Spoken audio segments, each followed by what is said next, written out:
Bonjour à tous et bienvenue dans cette nouvelle vidéo. Alors dans cette vidéo, on va parler du dollar américain. On va continuer le suivi qu'on fait sur la devise. Et dans cette vidéo, on va expliquer un peu les récents mouvements, les derniers mouvements que le dollar a effectués. Et on va essayer de voir à la fin comment on peut se positionner en fonction de ça. Et donc comme d'habitude, avant de commencer, n'oublie pas de liker, de t'abonner. Ça fait plaisir et ça donne la force. Alors ici, on se retrouve sur le graphique de l'indice du dollar. Ça fait pas mal de temps maintenant que le dollar est baissier. Pour des raisons évidentes, l'inflation, le marché de l'emploi, tous ces éléments-là convergent vers leur objectif pour que la banque centrale américaine commence à baisser les taux. Et donc, naturellement, le marché anticipe déjà des baisses de taux. Et donc, fondamentalement, le dollar est baissier. Et donc, c'est ce que nous montre ce graphique-là. Voilà.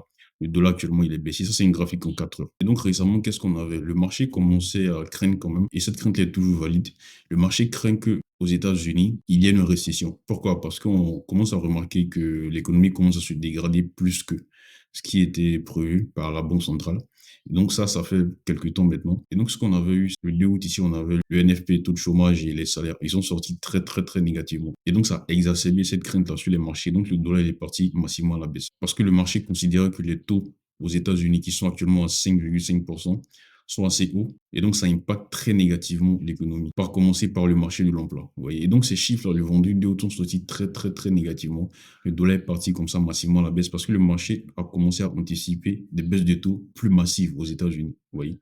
Parce que normalement, je vous rappelle que quand on baisse les taux d'intérêt, c'est généralement avec des incréments de 25 points de base. Et donc, puisque ces chiffres d'emploi là sont sortis très négativement, le marché pense qu'il faut baisser les taux plus drastiquement que d'habitude. Donc, le marché a commencé à pricer 50 points de base de baisse. Je vais vous montrer ça ici. Ça, ce sont les données du 5 août. Voilà. On a eu les données sur l'emploi le 2 août, le 5 août. Le marché priçait, ici, voilà, Fed, d'ici la fin de cette année 2024, le marché priçait des baisses de taux jusqu'à 115 points de base. Ça dit que jusqu'en fin de cette année, le marché pensait qu'il fallait baisser les taux. Ça fait 1,15% de baisse de taux. Et donc ça, c'était violent. Parce qu'on commence à se rendre compte que les taux élevés à 5,50, ça commence vraiment à affaiblir l'économie. Et donc, vous voyez ici pour la réunion du 18 septembre, ici le marché priçait quasi 50 points de base, alors que normalement, ça doit être autour de 25 points de base. Vous voyez, par exemple, en Europe ici, la prochaine réunion du 12 septembre, le marché price environ 25 points de base. Et donc, c'était pour vous situer la violence de la crainte du marché actuel sur la récession aux États-Unis. Il faut vite baisser les taux pour que l'économie reparte, quoi. Vous voyez. Et donc ça, c'était le 2 août. Et donc cela a exacerbé la tendance baissière du dollar. Et donc à partir du 5 août, quand même, on a commencé à avoir des données qui vont dans le sens contraire. Vous voyez, on ne veut pas dire que l'économie ne se porte pas mal, mais on a quand même eu des données qui ne vont pas dans ce sens-là, d'une récession aux États-Unis. Par exemple, ici, le 5 août, voilà, on a eu de solides chiffres sur l'ISM Service aux États-Unis. Il faut savoir qu'aux États-Unis, les services, c'est à peu près 3 quarts de l'économie, quoi, vous voyez. Et donc, c'est très important. Et donc, ces chiffres d'ISM Service PMI là sont sortis très, très, très positivement. Ça, c'était le 5 août, vous voyez. Ils sont tous sortis en zone d'expansion. Avant, on était en zone de contraction, voilà, sous les 50. Ils sont tous sortis en zone d'expansion. Vous voyez, même la composante emploi ici était sortie en zone d'expansion, vous voyez. Et donc, ça, c'est bien. Si les services se portent bien, alors que les services, c'est à peu près 3 quarts de l'économie américaine, vous voyez que c'est un contraire à la narrative actuelle du marché qui craint une récession aux États-Unis. Vous voyez. Et donc, quand ces chiffres sont sortis, le dollar a eu un peu de répit, on est parti à la hausse, voilà, on a corrigé un peu. Après, ce qu'on a vu, c'est que, pareil, le 15 août, on a eu de solides chiffres aussi sur les ventes au détail et les inscriptions hebdomadaires au chômage. Vous voyez, ces deux chiffres-là aussi sont sortis très positivement, qui ne partaient pas dans le sens d'une crainte du marché. Vous voyez ici, les ventes au détail sont sorties à 1, on attendait à 0,3, ils sont sortis à 1%.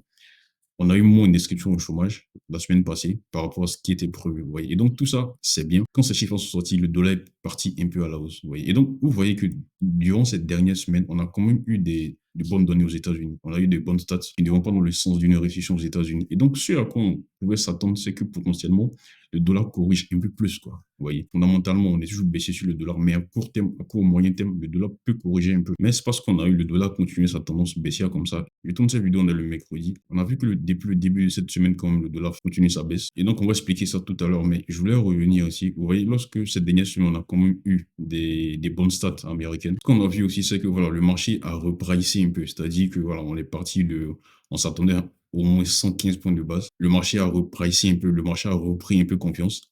Et maintenant, c'est monté à 98 points de base. Vous voyez. Et donc, ça, c'est juste pour dire que le marché, c'est du fondamental. Voilà. Il va réagir à tout ce qui se passe autour.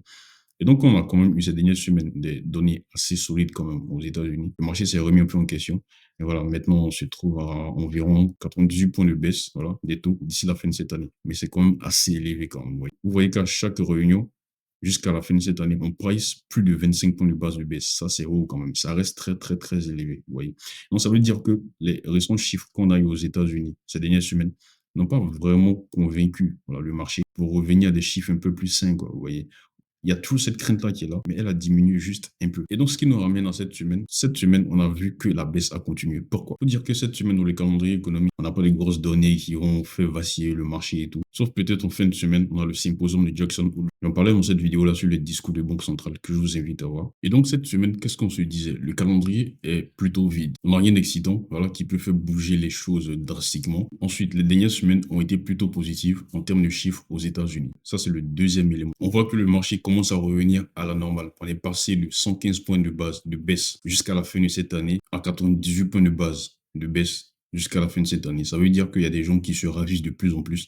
Et donc, quand c'est comme ça, c'est aussi pour le dollar. Encore de plus, quand on regarde le saisie du G10, je vais mettre son grand. Sur les 6 derniers mois, on voit que c'est à la baisse. Vous voyez, là, on est à moins 33,10. En fait, le saisie, qu'est-ce que c'est? Je ne vais pas rentrer les détails ici. Je l'ai expliqué longuement dans cette vidéo-là. Voilà. Introduction à l'analyse fondamentale avancée que je vous invite à voir. Mais en gros, le saisie, c'est un indicateur qui va nous dire si dans un pays ou dans une zone monétaire, ici, c'est le G10, est-ce que les données économiques du G10 prennent une tendance baissière en termes de surprise ou une tendance haussière? On voit que c'est baissier. On voit que les chiffres économiques du G10, c'est à la baisse. Vous voyez. Et donc, quand c'est comme ça, vous allez voir que généralement, quand tout va mal, au niveau des grandes nations dans le monde entier, le dollar, lui, il va plutôt performer parce il va faire office de valeur refuge. Vous voyez. Et donc, ça, c'est le quatrième élément, avec encore d'autres éléments un peu plus complexes. Mais on peut s'arrêter là déjà avec ces 4 éléments que je viens de citer. On voit que tout ce dont je viens de parler, on pourrait s'attendre potentiellement à ce que durant cette semaine de dollar, il stabilise un peu ou il stagne, vous voyez. Ou bien peut-être qu'on va repartir un peu à la hausse, vous voyez. Et donc, c'est ce à quoi, normalement, on devait s'attendre dans cette semaine. Mais c'est pas le cas. Au début de cette semaine, voilà, c'est la ligne jaune que j'ai marquée ici. Au début de cette semaine, on a vu que le dollar, il a continué à la baisse comme ça. Et il nous fait même des plus bas. Et donc, pourquoi? Il faut savoir que, comme j'ai dit plus tôt, cette semaine, on n'a pas grand-chose dans les calendriers économiques. Donc, le marché va s'accrocher à la moindre petite chose. Vers quoi le marché allait se tourner cette semaine en attendant le symposium de Jackson Hole? C'est la révision annuelle du NFP. Je vais cliquer, vous allez voir. En fait, qu'est-ce que c'est les révisions? Vous savez, chaque mois, on a des créations d'emplois non agricoles. Aux États-Unis, on a ces chiffres-là. Il y a des erreurs qui sont faites, c'est-à-dire que c'est jamais exact. Et donc, ce que la BLS va faire, la BLS, c'est Bureau of Labor Statistics. Ce qu'ils vont faire, c'est quoi? C'est qu'ils vont corriger ce chiffre-là annuellement. C'est-à-dire, ils vont regarder chaque mois les chiffres qui sont sortis et ils vont noter la marge d'erreur. Ils vont faire ça pour chaque mois. Et un an après, ils vont donner les chiffres d'erreur de l'année qui est passée. Ça peut être en plus, ça peut être en moins. C'est-à-dire que on peut avoir des emplois qui ont été créés en plus. On peut avoir aussi des chiffres d'emplois qui ont été créés en moins. Vous voyez. Et donc, la révision de l'année passée, c'est que les NFP qui sont sortis l'année passée, 2023, ont été surestimés. Et vous voyez ici qu'il y a eu moins de 306 000 emplois qui ont été créés en vrai. C'est-à-dire, potentiellement, le NFP, il est sorti à, je prends un exemple, il est sorti peut-être à 1 million. Voilà. Mais quand ils ont revu toutes les marges d'erreur sur l'année, ils ont vu qu'il y a moins que ça qui ont été créés. Et ce chiffre, c'était moins 306 000. Avant, en décembre 2022, c'était plus. Les créations d'emplois en 2022 qui ont été faites ont été sous-estimées. Il y a eu plus de 462 000 emplois en plus. Vous voyez. Et donc ça, ils ont fait ça chaque année et ça donne un peu la marge d'erreur de l'année passée. Et donc ça faisait partie de la priorité du marché cette semaine. Vous voyez. Parce que comme je vous ai dit, le narratif de ces derniers temps, c'est que le marché de l'emploi se dégrade plus que ce qui était prévu. Et donc, tous les chiffres d'emploi seront importants, en fait, aux États-Unis, vous voyez. Et donc, ces chiffres-là étaient prévus à 15 heures. Mais depuis le début de cette semaine, on a commencé à avoir des rumeurs quand même que ces chiffres-là allaient sortir entre moins 500 000 et 1 million d'emplois non créés, vous voyez. Et donc, ça, c'est mauvais pour le dollar. Et donc, c'est quelque chose qui a commencé à se répandre au sein du marché, petit à petit. Et donc, si on commence à avoir des rumeurs dans le style normalement, la révision qui va sortir, ça sera entre moins 500 000 et moins 1 million d'emplois qui n'ont pas été créés. Bon, vous voyez que depuis le début de cette semaine, ça commence à se reprendre petit à petit. Voilà. Les gens ont commencé à être de plus en plus sûrs. Et donc, le dollar, lui, il partait à la baisse comme ça. Vous voyez. C'est ce qui explique cette baisse du dollar à laquelle on assiste jusqu'à présent. Et donc, je disais que ces chiffres-là sortaient, voilà, ces chiffres-là sortaient à 15 heures. Mais ils sont sortis très tard. Je vous montre le site de la BLS, voilà. Ils ont mis du temps avant d'actualiser ces chiffres-là. Avant, ici, c'était pour 2023. Avant, c'était pour 2023, mais ils ont mis du temps pour actualiser ces chiffres-là, pour mettre les chiffres de 2024, parce que ça devait sortir à 15 heures. Et plus de 30 minutes plus tard, on n'avait pas encore ces chiffres-là. Et sur Twitter, les gens ont commencé à faire des blagues. Alors, on a ce type-là, par exemple, qui dit que avant que ces chiffres-là ne sortent, par exemple, 10 minutes avant que ces chiffres-là ne sortent, lui, il a tweeté que ces chiffres-là sortiront à moins 818 000 emplois créés, vous voyez. Et donc, il y a un gars qui lui a demandé où est-ce qu'il a eu ça. Il a dit qu'il a appelé directement la BLS. Parce qu'ils n'ont pas mis ça à jour rapidement, en fait. Alors qu'on attendait ça. Vous voyez, plus de 30 minutes plus tard, on n'avait pas ces chiffres-là. Et donc, lui, il a dit qu'il les a appelés directement. C'est là qu'il a eu ces chiffres de moins 118 000. Vous voyez. Et donc, effectivement, quand ces chiffres sont sortis, on est sorti à moins 818 000. Je ne sais pas si vous arrivez à voir ici, voilà, moins 818 000. Et donc, c'est sûr à quoi le marché s'attendait.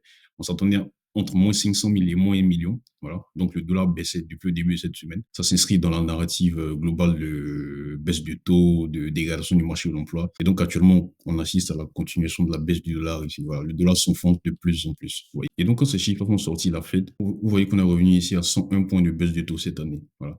Ça dit qu'avant, on soufflait un peu, voilà, le marché respirait un peu et tout. Mais ces chiffres sont sortis très, très dans le rouge. Et donc, le marché repense qu'on doit baisser les taux encore plus. Vous voyez. Et donc là, on est revenu à 101 points de base. Et donc, j'espère que cette vidéo était assez claire. C'était une petite mise à jour du dollar américain. Qu'est-ce qui se passe actuellement et tout. Pour l'instant, la tendance globale du dollar est baissière. À court terme, on peut avoir des petits rebonds parce que quand même, dans ces derniers moments, on a quand même vu des chiffres positifs, voilà, du côté des États-Unis. Aujourd'hui, ce chiffre-là vient. Aujourd'hui, ce chiffre-là vient casser un peu ce qu'on a commencé à voir durant cette dernière semaine. Et donc, ça prolonge la baisse du dollar qu'on a commencé à voir depuis le début de cette semaine. Voilà. Le marché anticipait que ces chiffres allaient sortir assez dans le rouge. C'est ce qui s'est passé. Donc, on commençait déjà à vendre le dollar au début de cette semaine. Et donc, le dollar est toujours baissé. Les prochains éléments qui seront assez importants vis-à-vis du dollar, c'est en fin de semaine, le symposium de Jackson Hole avec la prise de parole de M. Powell, le directeur de la Banque centrale des États-Unis. Et donc, j'espère que cette vidéo était assez claire. S'il y a des questions, laisse-nous en commentaire. N'oublie pas de liker, de t'abonner et on se dit à très bientôt.